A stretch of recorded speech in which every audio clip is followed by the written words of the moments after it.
Samantha, can you talk to me for a little bit? Tessa, perfect timing. I'm just on my break. What's up? So, I'm at your place right now, and we need to talk about, well, the chaos here. Wait, what? You're in our house? How on earth did you get in? Chill, the door was locked. I used the spare key you guys gave me, remember? Spare key? I don't recall giving you one. Remember when you jetted off on that getaway and needed someone to cat sit? Your hubby handed it over then. Oh, vaguely. But didn't he ask for it back? Nope, we never talked about it again. Anyway, forget the key. Your fridge is what's bugging me. You're at work and there's nothing prepped for dinner. I make dinner fresh when I get home. Beats reheating stuff, don't you think? Sure, if you had the time. But you're clocking out at the same time as my son. Can you actually rustle up a decent meal that quick? Sometimes I prepare ahead, sometimes I don't. He's cool with it either way. Your freezer's empty too? What's the plan for tonight? Oh, my husband's on chef duty tonight. He's grabbing groceries after work. Both of you cooking? And you've roped my son into this too? Yeah, we're a team. We both have jobs, so we share the kitchen duties. Excuse me? Since when does my son play house chef? You know there are roles in a marriage, right? Look, we've talked it over. It was his idea to share the load, and honestly, his cooking's to die for. This is utterly irrelevant, Samantha. I gave my blessing to your union with my son under the impression that you would be his rock, his unwavering support system, ensuring his happiness was paramount. And now I stand here, feeling utterly deceived by your actions. But Tessa, it's about mutual support in this household. We've chosen to stand shoulder to shoulder, sharing life's burdens equally. And I abhor that very notion. Yet, this is our home, not yours. Within these walls, we are free to live as we choose, without the need for your approval or oversight. That may be, but today you will assume the role of chef. It's your duty to prepare a meal for him. Could we perhaps discuss this with my husband first? After all, it was his initiative. In fact, why don't you address your concerns with him directly? Especially since you seem so perturbed by his involvement in the kitchen. Are you truly considering defying the wishes of your husband's mother? It's not defiance I'm advocating for. It is a recognition that the ancient notion of women's sole purpose being to serve men in the home is outdated. Outdated? Samantha, I have neither the time nor the patience to school you on the fundamentals of family dynamics. You will heed my instructions or you will face the consequences. Henceforth, I shall make it my daily duty to oversee your culinary efforts. You intend to come here every single day? Indeed, it has become a necessity. I must ensure that you're preparing the most nutritious meals for my son to keep him robust and in good health. I refuse to allow you to serve him anything that's been frozen or is less than wholesome. If you wish to spare me the inconvenience of this daily supervision, then I suggest you start fulfilling the role of a wife as I envision it, and allow my son the comfort he deserves.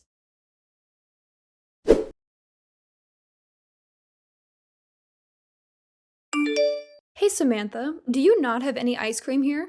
I haven't been buying ice cream for a little while now. Neither of us have been eating it lately, so there's no point in having it when it'll probably go to waste getting freezer burn. Then when you finish work today, make sure to buy some ice cream to bring home. And it can't be any of that cheap stuff, okay? I want it to be the most expensive stuff they have at the store so that I know it's good quality. And that I ask you to buy you 2 tubs of it. I want there to be enough for me as well. And my son deserves ice cream at all times because that's his favorite treat. Tessa, does this mean that you're back inside our house again? I am, but what does that mean to you? My husband told you to give them that duplicate key back, didn't he? Have you still not given it to him? What's wrong with me holding on to it longer? I'm your mother-in-law after all. And it was him that gave me this key in the first place back when you went on vacation. And that was because we were both gone for a while and needed someone to check up on the house and our cat. But right now, you keep coming to our house every single day. And you just coming in like that all the time is a bit embarrassing. I'm sorry, but you're really going to have to give that back to us and stop intruding on our lives, okay? And just tell me outright that I'm causing you troubles, okay? But look, Samantha, I'm not going to stop coming to your house whenever I want. Until you've proven to me that you can make meals for my son every day and good meals at that. I'm going to have to keep coming back to check up on you. And since you told me your concerns, I've been making food for him every day. I don't think I've eaten any of his cooking for a week now because of the changes you've asked for. I've even gotten all the things I need to make him some chili tonight for dinner. Ah, well, about that. I threw all the ingredients in that away. What? Samantha, are you really going to force my son to eat something as disgusting as chili? I took a sip of the soup you had already made for it, and it was gross. So gross, actually, that I had to get into your wine cabinet and take a swig from something in there. Is that right? I've been making it since yesterday, and when I tasted it, the flavor was perfectly fine. And now you've gone into the wine cabinet? Tessa, I'm not sure which bottle you took a drink out of, but those are not cheap. And I had to drink that wine only because you don't know a thing about cooking. I don't even like wine that much, so I had to spit a lot of it out after. Your flavor palette is worse than that of a baby's. Ugh, I wonder if all of this is because of how you were raised. You were only raised by your father, so you never learned the correct way to cook and how to know if it's good tasting or not. My dad always made me some of the best dishes in that house, and because of that, I have been able to learn a lot about cooking and how to do it right. I even took some classes in college for culinary arts so that I could be on par with my dad's cooking. Haha, you think that having learned about cooking from him will have made your palate any better. I think that your dad was just bad at cooking, and so your palate was skewed. Why are you saying things like that? What help does that do in our current situation? I'm sorry, but I'm not cooking food for you in my house, am I? So stop complaining about it all and just go home. None of this is affecting you in any way, so stay out of our business, please. Well, I'm telling you right now that I'm here to help you do your job, right? I've been thinking this about you for a while now, but although you are my son's wife, there is nothing about you that makes you worth being married to. So if you'd like me to start thinking differently of you, then maybe it's time you start doing things for me too. Is this your reason for throwing out today's meal? That couldn't be my reason for it. Don't think of me as some kind of monster, okay? That is very rude of you. I went and tasted that food for your sake and my son's. I'm afraid of you feeding my son garbage.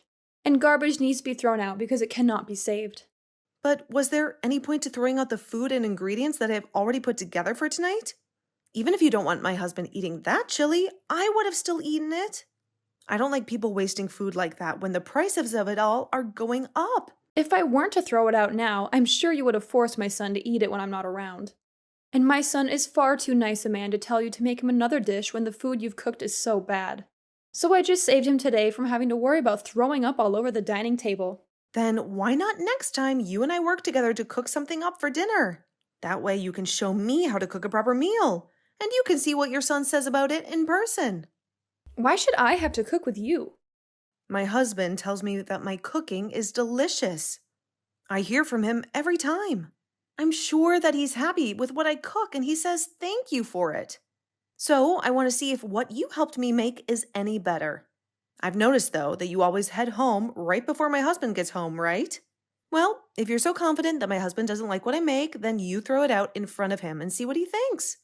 I have a job of my own, making food for my husband back home. I do not have the time to be around your house all dang day. Just like I have been, I'll be coming over every day to check what food you're making and see if it's any good, and any day that I'm not able to come over. Do not make my son cook for you. I'll ask him to make sure that you're staying in line, because the moment you take a step out of line, I'll be on you.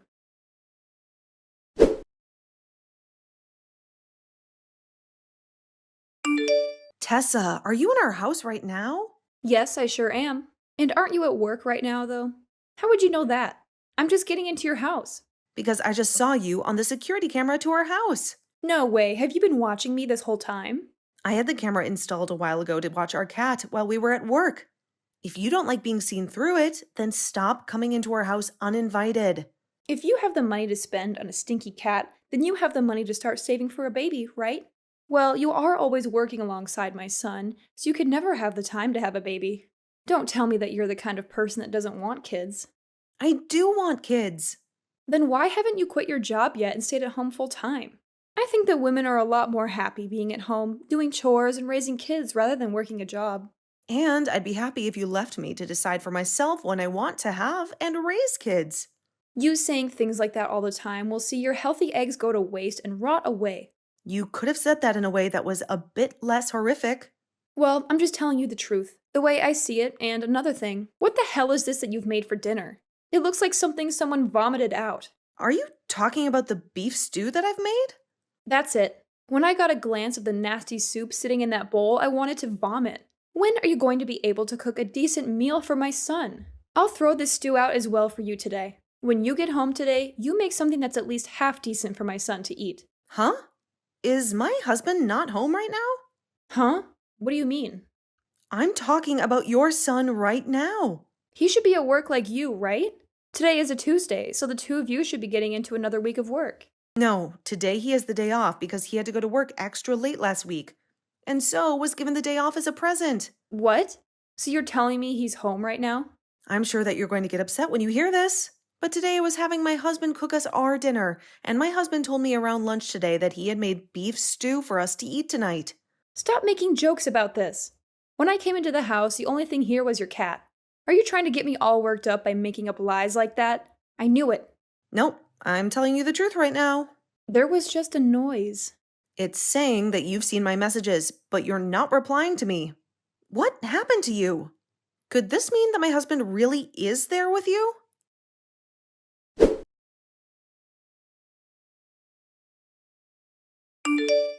Samantha, I have something that I'd love to talk with you about. Sure, what is it? Can you ask my son to take a look at some of the messages I've sent him for me? Look, I apologized to the both of you, didn't I? I even handed back that duplicate key to him. And I promised to never get on to you about anything I don't like ever again. So let's go back to how things were when you first entered my family and be happy together. Tessa, we told you the other day how the both of us feel right now about you, right? We said that we never want to have anything to do with you ever again. But I've learned a lot from what's happened. I think that I was just being a bit too aggressive with you about being my son's wife. A bit? No, actually, I was being very aggressive with you, wasn't I? I probably should have never thrown away your guys' cooking like that. And right now, I have a lot of regrets about all of that. Keeping our duplicate key? After we asked for it back and entering our house over and over uninvited was also pretty unacceptable of you. And after putting a lot of trust in you at first by letting you watch our cat while we'd been on vacation, it's a shame to see all of that trust ruined. So what you did was not okay by any means. What's the worst to me, though, is that before handing the key back to us, you made another one of it. Well, I just thought that if anything happened at your guys' house, it would be good for me to be able to let myself in there. You entering the house without our permission is a huge problem. Hey, Samantha, I'm telling you that I really have learned from all of this and will never do any of that again. So don't you think that going as far as cutting ties with me is harsh? Making a copy of the duplicate key so that you could still come into our house. And making comments about me and my cooking before throwing it out. And the last time you threw out your son's own cooking, thinking it was mine. You would never actually have tasted any of that cooking from the start, had you? You just wanted to use the reason that I cooked the food as your reason for throwing it out. That's not what happened then. Before, you were bragging a lot about your son, right? You said that your son could do anything, and everything he cooked was always delicious. You threw away his delicious cooking. Tessa, why would you do that if it was always supposed to taste good? Well, that last time, it didn't look all that appetizing. I'm finished here. I can see that no matter what I say to you, you have an excuse made up and ready to go after what has happened between us this time. I no longer enjoy being around you. I think from now on, I'll only accept your husband as my in-law. Don't say such heartbreaking things. Both my husband and son have already torn into me about this, and they aren't choosing to listen to what I have to say anymore. My husband isn't even talking to me anymore now, and it's been weeks now where he doesn't listen or say anything to me. Well, that's all because of how messed up you were when you started to come into our house uninvited and criticize your sons and my cooking. I did hear one thing, though. Samantha, you're pregnant now, right? That is right. I'm pregnant right now. But that has nothing to do with you. Well, Samantha, I was so worried about you because you focused so much on your job. And that's why I was always interested in the life that you and my son were making in that house.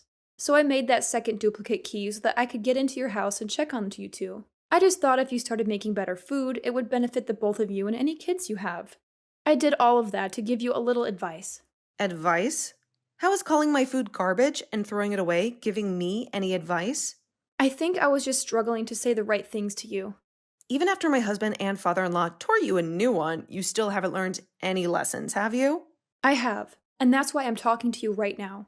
This is all too strange because for the last while now, all I've heard coming out of your mouth are sad excuses for why you did such horrible things.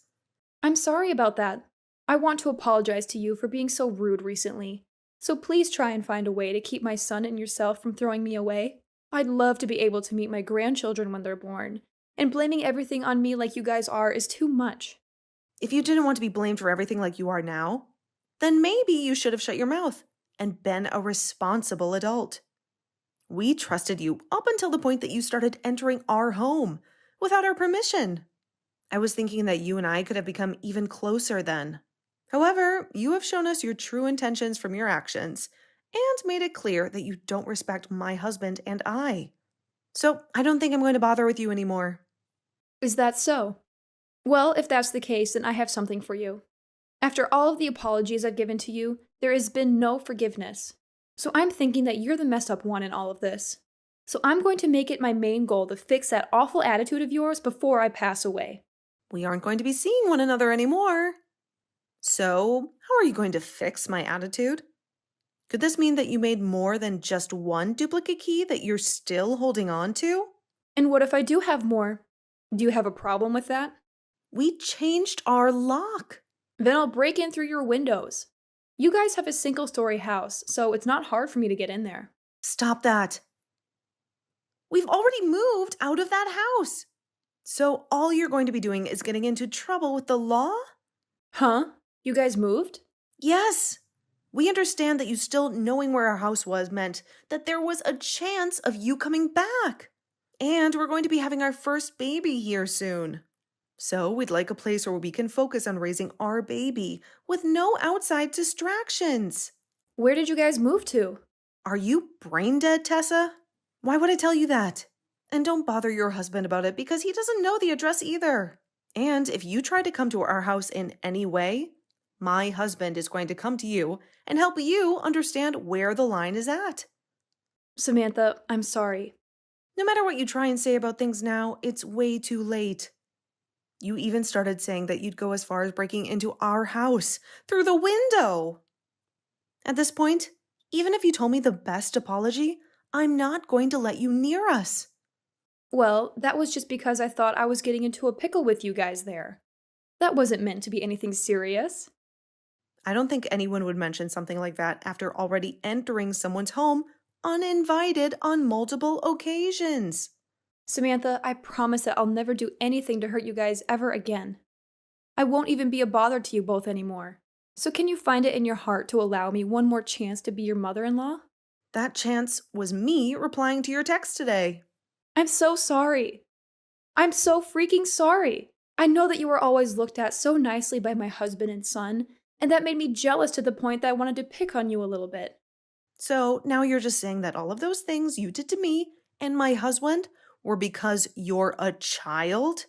I get it. I was a real idiot back then when I did all of that. So please find any way besides throwing me away to deal with me.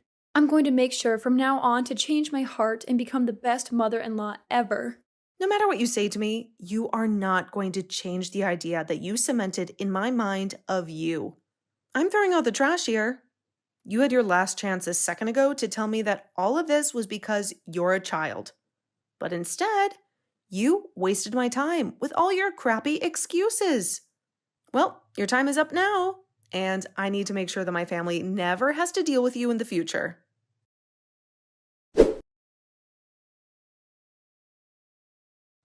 From that day on, silence was my only companion where Tessa's calls used to be. I believe my message is clear. My decision is final, and no amount of flimsy excuses will sway me. So I cut her off. The very idea that someone would dare to copy a key to invade someone else's sanctuary was horrifying, and her audacity in criticizing me left me reeling. However, when confronted by both of her husbands, who expressed disdain for her actions, she began to crumble from her once respected role as mother-in-law, fear evident in her eyes. I had hoped for harmony, a bond I had never known, but now I had that burden lifted. She claimed to see a worthy wife in me, a reason to bless our union, but her eyes never reflected those words. If she had chosen honesty over deception, we could have avoided this abyss. Now, supported by my husband and his father, I hold fast to my resolve, assured that I need not cater to anyone's interests but my own. Tessa, now a shadow, moved in silence, her world reduced to chores and corners. Her husband, a distant person, did not listen to her pleas, did not comfort her tears. At their age, perhaps it was merciful to let her be, although I was surprised that he remained after her betrayal. For now, she must live in silence, her family duties being her only solace. It's been months since we changed addresses, and as I begin maternity leave, I'm enjoying the calm before the storm of motherhood. Tessa won't enjoy the joy of being hugged by her grandson, but I will accept any olive branch offered by her husband. Right now, my focus is on the life I carry, the future I nurture. But time can soften the hardest of hearts, and perhaps Tessa will find her way back to us. For now, let's put such musings aside. My world narrowed to my husband, my unborn child, and gratitude for those who guided me here. As I journey toward motherhood, I will appreciate every helping hand, committed to being true to myself and those who I love.